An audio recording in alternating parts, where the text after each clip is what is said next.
well, that didn't work. I tell you, Michelle, I have tried everything. Believe me, I've had a very interesting mental health history. I used to think I had a normal childhood, but looking back, I have to disagree. I always felt excluded and misunderstood. My doctor says it's rooted in my family tree. Oh-blah-dee, oh-blah-da, life goes on. La-la-la-la, life goes on. Oh-blah-dee, oh-blah-da, life goes on. La-la-la-la, life goes on. When she was only 5, the circus came to town. She loved the elephants and kangaroos. But when she took one look at all those creepy clowns, that's when she realized she's scared of puppets too. Oh-la-dee, oh-la-da, life goes on. La-la-la-la, life goes on. Oh-la-dee, oh-la-da, life goes on. La-la-la-la, life goes on. In a couple of years, she had gained more phobias. Fear of chopsticks, anchovies too. Bad memories of kazoo. At the age of 30, all her fears increased. Wrinkles, germs, and age loss on her hands. Scabies, babies, and responsibility. Her doctor recommends 5,000 milligrams. Oh-la-dee, oh-la-da, life goes on. La-la-la, life goes on. Oh-la-dee, oh-la-da, life goes on. La-la-la, life goes on. With a couple of meds, now her nerves are stabilized.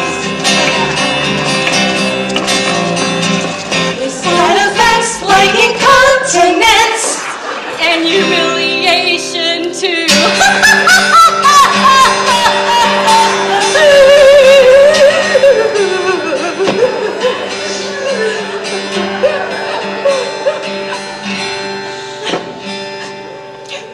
My doctor says I've entered into menopause.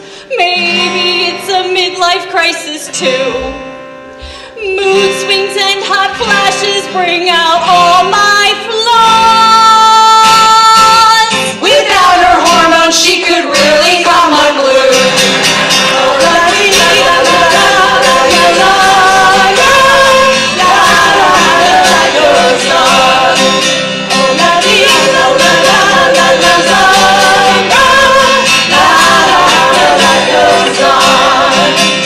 You wanna blame someone? Just blame it on your mom.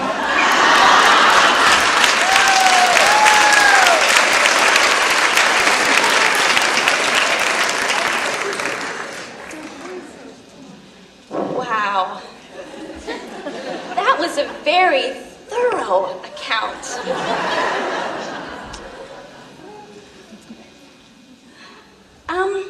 I'd like to ask you some questions about what you think about. Well, you know what? I think I need to go home and stick my head in the freezer. So if you'll just point me in the right direction, I'll be on my way.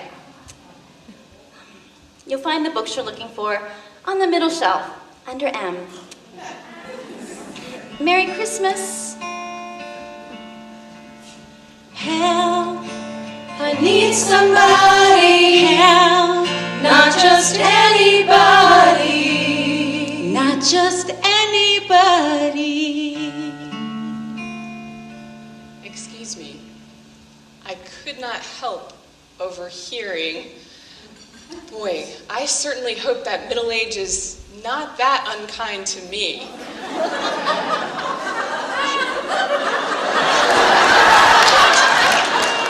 She's standing right behind me, isn't she?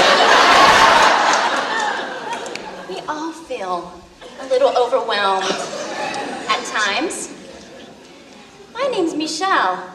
Welcome to the Yellow Submarine. Michelle. That's a lovely name. Well, Michelle, I was wondering if you could help me find a book that would be suitable for someone whose home has recently been foreclosed. I don't know, a how-to book. How to pick up the pieces of the American dream. There have been so many books recently written on that very subject. In fact, they're some of our very best sellers. So, you're not alone. Oh, no, it's not for me. It's a Christmas gift for... You know what? It is for me. And I'm going to pay for it with a gift card a friend gave me because there's no money to spare. And while I'm at it, who am I kidding with this handbag and the SUV in the parking lot? The handbag's a knockoff. And the SUV, it's just waiting to be repossessed. I'm Penny, by the way. My friends always called me Lucky Penny. My life seemed so charmed. I thought I had everything I ever wanted. Penny Lane is in my ears and in my eyes. There beneath the blue suburban skies I sit and meanwhile cry. Penny Lane is in my ears and in my eyes. There beneath the blue suburban skies I sit and Meanwhile, my husband lost his job 16 months ago. Last Christmas, we were still optimistic that he would find something. This Christmas, I'm packing up and moving out of the house where I brought my babies home from the hospital. But we'll get it all back one day. We just need to work hard and stay positive, right? Penny, do you mind if I ask you a question? Not at all. What do you think about Jesus? If I'm being honest, I don't think about Jesus at all. Oh, maybe at Christmas time. Well, do you know that all the thousands of words written in these books can't even begin to compare with Jesus? Thousands of words, and some might be helpful, but at the end of the day, they're just a temporary fix. Look around at all the loneliness and loss in the world. Even our own bodies fail us eventually. And all of these things point to something deeper, a brokenness that the Bible calls sin. And sin is our bent to deliberately turn away from God and to live life on our own terms. And we can't help ourselves. We need somebody, not just anybody. We need Jesus, God's own Son, who died to forgive us of our sins and turn us to God.